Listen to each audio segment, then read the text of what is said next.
Memphis football head coach Ryan Silverfield, one of the busiest men all season long, but the spring game is behind the Memphis football team, and he is kind enough to join us in studio. Coach, how are you? Great to be here in studio, and always, I was talking, obviously, before coming on the show, that our history goes back before you got big in big-time business here in Memphis, but thrilled to be here. Right back at you, going back to the local news days and the interim Cotton Bowl period and everything that's come on since, and congratulations to you and new contract over the summer. That has to feel pretty good to get done. You're someone who has never made it a secret, and it's something I love as somebody who also is in Memphis as a transplant, who loves this city. Like, you want to be here. You genuinely love this city, and you have since the first time you got upgraded to head coach. Yeah, I mean, I think, 9 years here, we've seen the sports industry, the media industry, so many people come and go, and that's in a lot of cities, but I came here, I fell in love with this place, and it's been great. And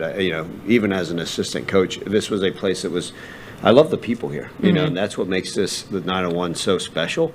And I've never hid from that. Like, this is a great spot. We've got a lot of wonderful things. I'm grateful for all the hard work of the players and the administration for believing in me and giving me the opportunity to continue to lead this team. But man, Memphis is home to me, and it's an awesome place, as you well know. What's your sell? So obviously you sell the team, you sell the program, another 10-win season behind you, which is helpful, and everything with FedEx, and we'll get into that. But what's your sell of the city? Like, how do you say this is the spot? Yeah, well, I think the biggest sell for me is, one, I can talk about my experience here, Coached in the NFL for 7 years, left the NFL to come to Memphis, and I've been here since. And I think a lot of these young men were recruiting to this place, that sells itself. Then I have the opportunity to talk to parents and say, okay, listen, I live right down the street from where your son will live. And, this area, where the University of Memphis is located, it's a great area, great location. And, man, you'll come over to my house during the visits, you'll see everything exactly where I live. That's a huge sell in itself. And then I think, the city can sell because we're 7th in the country in internship opportunities, East Memphis, where the university is, great little owned community. But then I talk about, all these things we have. The CEO of Lowe's, is on our board of trustees, The CEO of FedEx obviously has made huge contributions to us. All these people that you're going to interact with, the auto zones, the international papers, all these people, you have the day-to-day that are the ability to give back. It's so huge. So I always say the city sells itself. The food, the people, the great environment, all the things we continue to do. It's been a lot of fun to be in an easy sell. Your sell is so official. Mine is just like the food. The food is, you want barbecue nachos, you want wings, you want to go to the pyramid. You can do all those things in Memphis, which all works as well. Your season never ends these days, right? So the spring game is behind you. Spring practices are done. Transfer portal is about to close. But you just keep working. What does a typical day in the life look like this time of year? Yeah, so you're exactly right. I think for any head football coach, you can work 24 hours a day and still find things to do because it is nonstop. One, you're constantly just checking on your current players. So like a day like today, our guys start their exams. So making sure guys are doing what they're supposed to academically, handling their business. We had the highest graduation rate, in the conference again for another year, which is huge. So I take a lot of pride in making sure our guys are doing what they're supposed to academically. So you're checking on them. Okay, well, there is this thing called the transfer portal. So you're watching film on guys. Is there somewhere else to add? Is there something else you need to do? Oh, by the way, the staff is on the road recruiting high school guys. So you're watching high school guys. And then you got to prepare for, okay, we've got training camp in August, and it'll be here before you know it. We got summer camps. So there's always things to be done. Then you got to meet with people. You got to do certain things. You can be as busy as you want. I'm not sitting on the beach. I'm finding ways to make us a better program. Do you ever get a break? I do. Is there ever a beach? There is. There'll be, if anybody ever knows, generally that, late June, early July is my time to kind of catch my breath. And then sometimes when the staff's on the road recruiting, maybe I'd sneak away and, play an early 18 holes when no one's watching. Do you have a dream vacation spot? I think the biggest thing for me is to, I love being where I'm at, and I love spending time with my dogs. That in itself is pretty relaxing. But I do. To get away, I love my job. I love exactly what I do. But if there's ever time, hey, put the cell phone up here. Even if it's in a beach chair and I can go walk 20 yards to the ocean and, hey, no one can bother me right now. There's nothing I can do. I'm going to go float. I'm going to go take myself in this ocean and just be away from it. I think that's my chance to chill, relax. Because if not, if you can get to me by my cell phone or I'm in town, in the office, there's always something. Coach, you brought up the day in the life and the transfer portal in particular and checking in on players. Are you finding that you have to almost re-recruit the players currently on your roster? Yeah, I think that's part of it, right? I think so much of it is relationship driven, and I'm fortunate. Some of these guys take jobs, and they're just now getting to know their players, right? They got there in January. They're trying to figure out who they have. One, from an athletic standpoint, but two, hey, who are these type of young men that are in my program? And so many of these guys I've recruited since high school, and so that relationship driven, culture that we have has been huge. And so I think that's one of the reasons why a lot of our guys, we've been very fortunate for them to stay. So I think, being transparent, having those conversations, there's guys that are going to come and go. That's the nature of it, right? I think the roster turnover that's occurring in college football is all part of everything that goes on. But I sit there and say, okay, maybe if I can spend time with these guys at dinner down in the cafeteria, maybe have some of the guys over to my house. I think all those things, may pay dividends. And so, it's not sitting there, hey, please stay, because if a young man doesn't want to be a part of what we're building, so be it. But I think so many of our guys say, man, this place is special, checks a lot of the boxes, and we got something to build on. And that's evident in some of the older players deciding to come back for another year, one more run at this thing. Yeah, no question, right? You look at some of those vets that had the opportunity, right? We know a guy like Seth Hennigan was getting calls, tampering, whatever the heck it may be, to leave. Right? Guys like Rock Taylor. I mean, every guy that's had production, Demir Blankenship, all of our guys that have had production on our roster in some form or fashion, I'm sure people are reaching out to them. You know what? And I applaud them and I give them credit because they said, man, we believe in what we're doing here. We're going to be committed to this thing. We're all in. It's the mantra I've been using. And we want to see how successful we can do this thing. Plus, there's a lot of sweat equity in this thing. And you're really proud of those guys that say, we're going to finish what we started and we're going to continue to build. And, hopefully that pays dividends also for some of those young guys to see, hey, you know what? The grass isn't always greener. This is a great spot. We're going to keep working.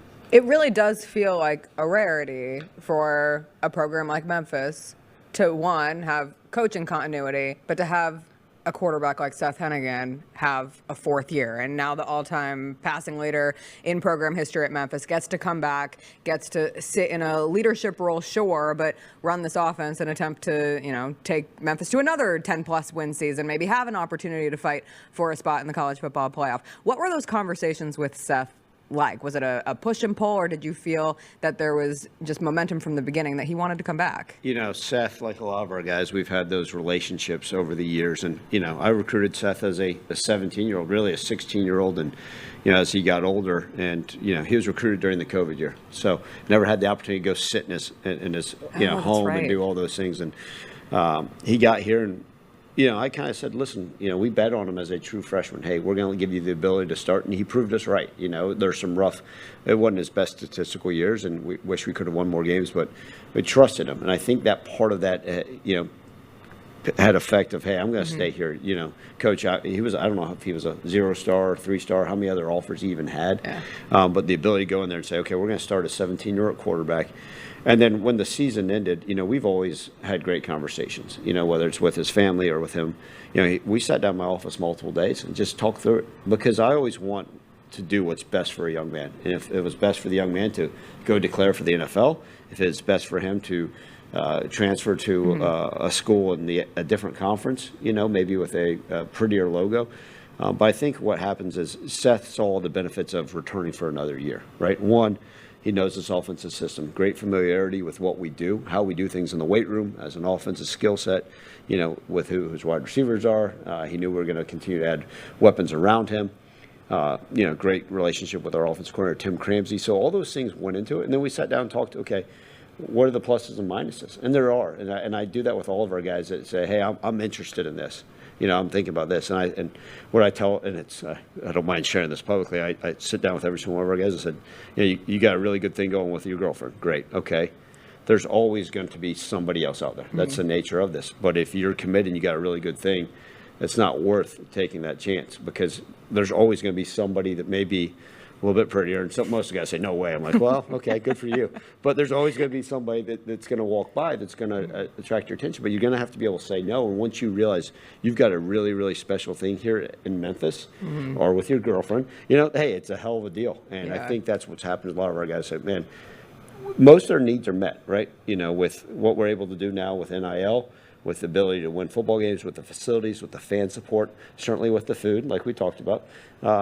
And I think we've built those relationships where guys are committed saying, okay, hey, we got a great thing. Let's keep building upon this and see what the 2024 football season looks like. Stability and support can go a long way for someone in a relationship. And you learn that with age, too, right? Like you said, Seth is 17 when he comes, and now he's in his early 20s. Where have you seen the biggest growth from him, either maturity-wise, along with, what you've seen in terms of the product on the field? Yeah, let's start with maturity-wise. I think when you get a 17-year-old, there are things that you don't even think about as a middle-aged football coach. Like, man, gosh, starting to grow up. But he plays that position where he had to mature very quickly, especially, being thrown onto the field. So what's happened is, in the first couple of years, he was getting used to just being a college quarterback at a high level and being the starter. And then I think over time is now he's demanded the respect of his teammates. So that leadership has grown, right? Not only, I always say, by setting the example, that's doing exactly what you're supposed to do, but, Seth's a young man that goes above and beyond. He brings others with him.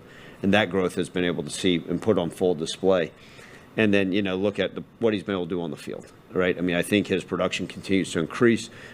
He has a phenomenal understanding of what we're trying to do offensively, great understanding of what defenses are trying to do. His arm strength has changed. I think he's also put on 24 pounds of muscle. Like, he's a different young man than he was physically. And he works really hard at it. And I think, to me, those are things go hand in hand, and that's why he's been successful. Led us to a 10-win season last year, and we have higher expectations for this season. I love the specificity of 24 pounds of extra muscle. Yeah. You take it 1 pound at a time. He'll probably text me and say 24 and a half pounds of muscle. He'll say, come on, we couldn't bump it up to at least 25, round up in that. Yeah. It will be different for him, though, because for the first time, Jacob Likes is in his center this year. You've had a lot of turnover on the offensive line. That's your ground. Your soul is with the offensive line, and I know it's the whole team. But how much, not extra emphasis, because they're all for another relationship metaphor, they're all your children, and you don't have favorites in this, but how much pride do you put in building this offensive line and trying to have that be one of the best units in the American? Yeah, I think that's important, right? You always will hear me say it starts up front, and I'm sure a quarterback and quarterback's parents will say, absolutely, build that offensive line. Right, please protect our kid. Exactly right. But I naturally find myself going there, right? Whether it's, hey, I've got 20 minutes to go sit on meetings. Somehow I always find my way down to the offensive line meeting, even if it's just to check on them. But we do take a lot of pride in that. Jeff Myers, our offensive line coach, and his group do a phenomenal job. We got some guys that are, Xavier Hill is a returning starter, Jonah Gamble, returning starter. Plus, we got a lot of guys that we have great faith in that will grow and come together. And that's one of those positions where you have to have 5 guys playing at once. It's different than if there's one running back in the backfield. And but I do take pride. And just like that, I mean, sometimes, I want to go hang out with our DBs, but man, I have a lot more fun coaching the fat guys. And it's down in the corner. We're down in the corner. A lot more fun coaching the fat guys. Absolutely, yeah. Quote me on that one for sure. And but credit to those other coaches that did it. But I've got great faith in that group will continue to come along. And we got a long way till the end of August, but they'll keep pushing. Our director, Other Jacob, that's somebody who the listeners know. They don't know what Other Jacob looks like. Other Jacob is a baby-faced mountain of a man. And you can't take pride in that, though, right? Like Other Jacob Savcati played on the offensive line under you at Memphis, had to have been the worst offensive lineman you've ever seen, correct? Well, I wouldn't say that, but he there's a reason why he is no longer in that. Now he's behind it. Now he's behind the headsets and all that stuff, There's a reason he's Other Jacob and not just Jacob, Jacob, the director. But, it's one Look of at that those job placement working out in Memphis, exactly. right? Let me push that Spin it 7th in the around. country internship opportunities that, You could come here and be terrible at football, but if you stay, we'll get you a good job. heck of a deal, right? I mean, get all those Nashville, kids, come over here. You may not be able to play football here. Hopefully we have a high quality. But if it doesn't work out, we've got a job for you. When it comes to players that people are super excited about this coming year, Mario Anderson is getting lots of hype. First touch in the spring game. You're like, oh, that's what you're hoping for. Transferred from South Carolina, was at a D2 school beforehand, was a D2 All-American. What did his recruitment look like? When did the conversations first start, and he kind of got on your radar as somebody that you wanted on this team? Yeah, sure. Obviously, we really like the guys we have on the roster. Right? Sutton Smith, dynamic back that a lot of the fans have had to see, who we've got great faith in, who's going to do a phenomenal job this year. Brandon Thomas, another one of our running backs who's been here. People forget Brandon Thomas ran for over 100 yards for Mississippi State 3 years ago in that big win. But we got great faith in those guys. And then with the Blake Watson moving on, hopefully in the draft, and I think part of that is now, okay, who's another veteran we can bring in? And Mario Anderson's a guy that obviously had success, ran for over 700 yards at South Carolina. And, during his recruitment, he had looks at Oklahoma and Southern Cal. In fact, those were his official visits prior to coming to Memphis. And as we well know, like if we want to be known for anything, it's the running back history here, right? Let's start with D'Angelo Williams, right? One of the best running backs of all time, certainly in college football. Obviously, we know the accolades he had in the NFL. And then you look at just in the history, our short history. This is my 9th year at Memphis, and it's an easy sell. Mario, come sit down here. By the way, every running back that started 6 games or more has gone to play in the NFL here at Memphis. Oh, that sounds pretty darn good, right? You start with Patrick Taylor, right? Who's now with the San Francisco 49ers.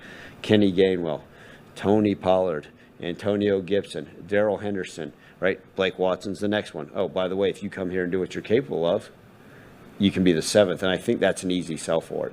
Yeah, it really is incredible how it's been running back you, and that has picked up a reputation. Like, I'll be at around the country and talking about being in Memphis, and God, those Memphis running backs are all over the NFL or in a fantasy football draft. Oh, Jess is going to we all know who Jess is going to target. It's because you get attached to these players. Yes. And we're taping this ahead of the NFL draft, but like you mentioned, Blake Watson, hopefully the next version of that. Just what would you like NFL teams to know about Blake? Hopefully at this point, somebody has taken them so they don't need to be convinced. Yeah. But what inspires you to have that faith that he is going to be the next representation of Memphis in the NFL? Yeah, Blake was certainly very, very productive in college, right? He was an ODU transfer that ran for over 2,000 yards at Old Dominion. He actually went there as a wide receiver. So I think that skill set carried over to one of the things we asked him to Memphis. Had over 50 catches last season, ran for over 1,000 yards. So you're talking about an ultra-productive running back that did it in this conference, understanding this offense. So he understands NFL protections, understands NFL runs, and the lineage of running backs we've had that have gone on and had success, and some that are still playing at a high level. And so Blake obviously tested very, very well. On my official stopwatch, I had him at a 4.35 40 at his pro day. Most scouts ended him up with a 4.39. He's super intelligent, cares, hardworking. And so those things and the ability to catch the ball in the backfield, line up as a wide receiver, offer great ability for him to play long-term in the NFL. All right, we have to talk about the FedEx deal because it was one of the biggest stories in the city, but also a story that received a lot of national attention and the understanding of the seriousness that Memphis wants to compete. Memphis wants to be considered if and when there is another opportunity at maybe getting into a bigger league down the road. Sure. But for FedEx to make that NIL commitment, and there's so many people who still, it's hard because we're still in the beginning phases of the transfer portal and the importance of NIL playing a massive role in that.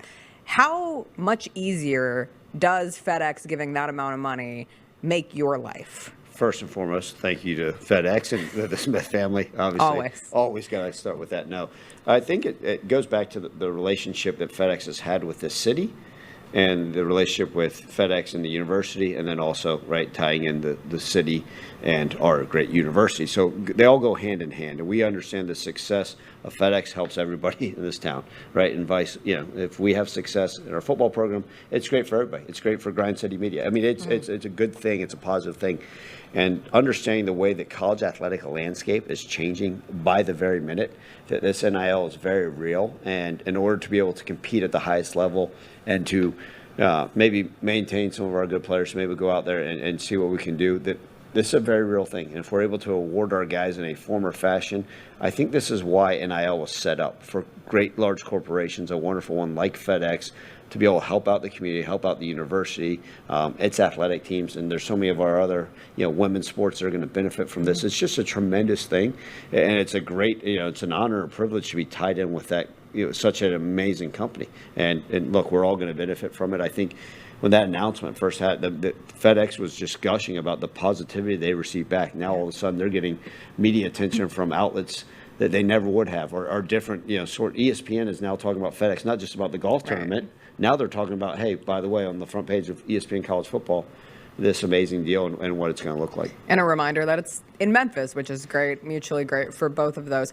You mentioned the changing landscape, and I'm curious because you are always connected and you're always working to some degree, and there's always news or proposed news. The latest was the idea of a potential group of 5 playoff down the road, or is it going to expand where you're looking at 80 teams and a relegation situation? A lot of things that will never come about, but ideas that are certainly being floated out there. How tapped in do you stay to all of that? Yeah, so obviously there's a lot of things that occur on a day-to-day basis, Right. where if you read everything, you drive yourself crazy. Yeah. I mean, I've made it pretty well known. I think it helps me. I get off the whole social media. Okay. I don't, and no offense, we got great local papers, but I don't read the local papers during the season. I'm just kind of, come August 1st. A little tunnel vision. I'm gone. Yeah. So, but I do like to be tied in because it's my world. It's our world of college football. And I think over the time, right, this my 26th year in this profession. So I feel like I owe it to this great sport. How can I help in a form or fashion? And I don't take this lightly, but like, how can I be one of the younger leaders to make sure we're heading the right direction? So you stay up to date with it. Obviously, a lot of it's hearsay with like a lot of things. But if there's ever ideas, be able to bounce those off some of those people in power positions, and even have the discussions with other coaches in our conference, commissioners, because, hey, what can we do to progress our sport in the right way? Too many people are looking at college football and say, what a mess. What a beautiful disaster, right? And I want it to be seen as this great sport that so many people still love, and the sport that I'm so fortunate to call my job on a day-to-day basis. And so, yeah, you do see those things, right? The group of 5 playoffs, whether I believe in that or not, here nor there. But guess what? Tomorrow there's going to be something else, some other news story that I'm going to say, do I need to put work behind this, or is this just another ad lib? Coach, if I give you a magic wand on the topic, give you a magic wand and say, hey, you could fix one thing or change one thing about college football, what would it be? Yeah, I mean, I think I'm great with it. People always say, oh, and I'm old school. I'm a traditionalist. I started off as a head high school coach and D3 coach. But, I understand NIL, I do. The ability for players to make money off of their name, image, and likeness, that's great. That's a good thing. And the ability to be able to do it at a high level in Memphis, it's a wonderful. I do wish there were some regulations on this transfer portal. And I understand people also saying, hey, well, listen, you can't hinder a young man from maximizing their earning potential. I get that.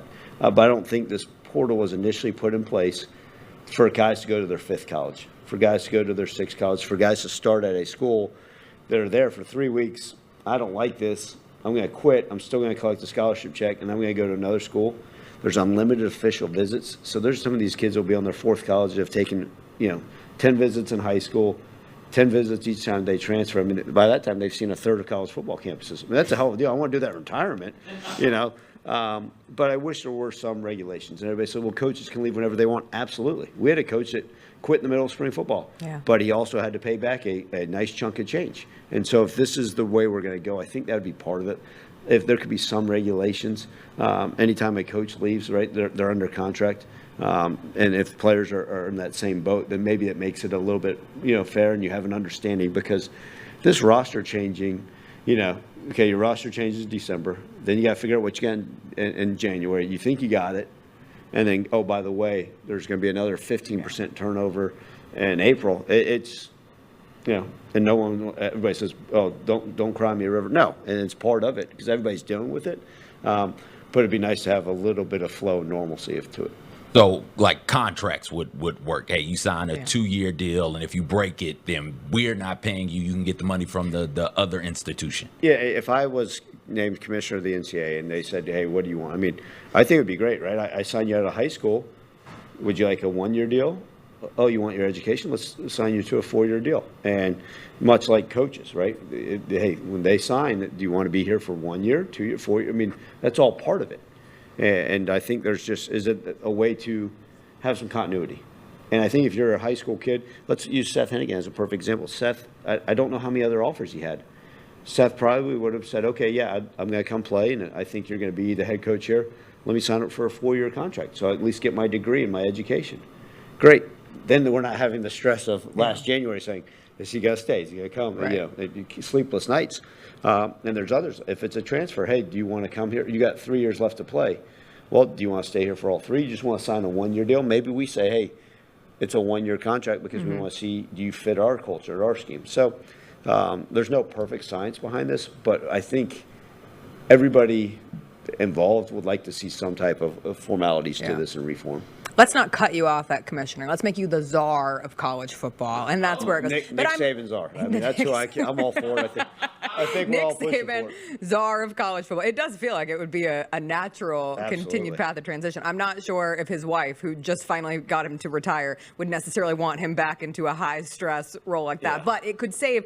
You use the term beautiful disaster, which is my favorite thing because it is. It's chaos. It's college football. And so many people get caught up in the continued idea of what it always has been, which has been this beautiful disaster. But I'm with you. This idea of contracts and potentially moving into a more formal employment status doesn't change the sport. Right. How do you, because I assume we work in sports media. People want to talk to us about this all the time. You are an actual physical college football coach. Everybody wants to talk to you about this all the time and kind of unload at times. How do you push back and try to show, like, hey, change can be good and it doesn't have to take away from the sport that you love so much? Yeah, and I get it, right? The common fan wants to sit there and say, hey, I remember you recruited this kid out of high school. I can't believe they left. And I get the purity of it.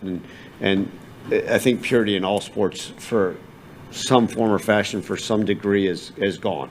Let's just call it what it is. How about purity in all aspects of life? Maybe there's more of an understanding of reality. Exactly right. And so that's where we're at. And it is, college football has become a business. And let's not hide from that. I mean, it's a $1 billion industry, right. and that's part of it. And when people do say, I can't believe this, I said, well, the product on the field is still really good. Mm-hmm. And I think if the product on the field gets bad, where people stop enjoying what actually occurs in between those white lines on those fall Saturdays, then we've got issues. But I think if you just line up and you can turn off social media for a couple of days and just say, hey, let me see what that product looks like on the field, and it's still played at a high level, I think that's the understanding. And I also try to explain to the fans and people, right? There may be a donor that says, I don't understand this and I don't understand. Well, here's how it occurs and here's how it can benefit. And I think, a place like Memphis, a lot of our NIL is actually tied into charity work with the LeBron or St. Jude's, right? I mean, I think you look at so many of those things that are recurring, like how do we make this a more positive benefit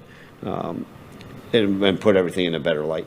It doesn't have to all be dollar signs. There can be altruistic things that pop up around the way. Before I let you go, one of the changes that is coming to college football that many, myself included, were very excited about, an expanded playoff and an opportunity for the best group of 5 team to be in said playoff.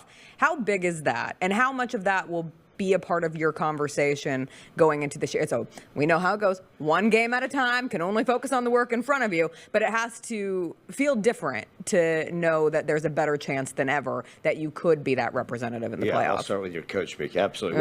One day at a time. I'm just trying to get through tomorrow. Yeah, thanks. I'll let you give that one for the Gripper speech in August. 1% better every day. You got it. Yeah. You already got it. You can have my job now.